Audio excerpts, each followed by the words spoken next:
כל החכמים עמדו חברת פנים ולא מצאו תשובה.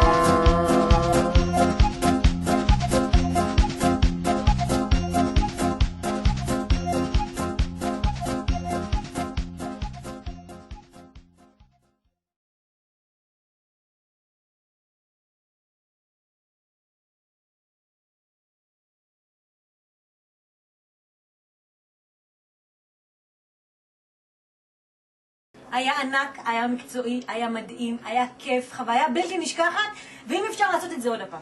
היה מצחיק, היה כיף, נהניתי מאוד, היה ממש נחמד. ממה הכי נהנית בהקלטה?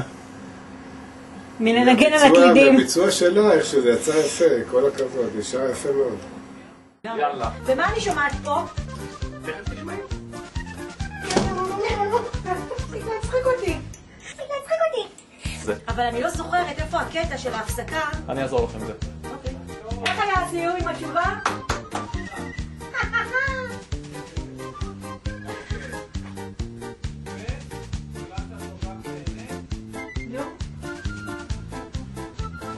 עוד הפעם.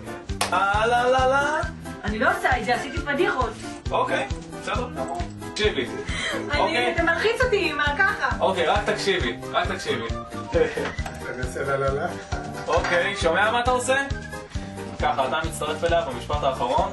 עבודה מדהימה, ואתם גם משוחררים וזה, ועל הפסנתר גם היית. עכשיו מה שחשוב, תחשוב עכשיו שאתה נגיד, סתם מי עכשיו הייתי אומר לך לטוס? אייל גולן. לטוס לאיזה מקום שאתה רוצה בעולם. אייל גולן.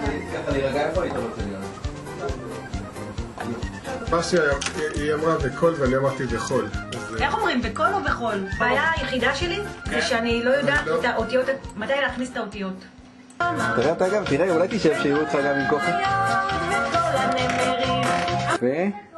מי זה? מי צועק שם? זה את. אוי פאטו. מה זה ככה? גם ירון העריך.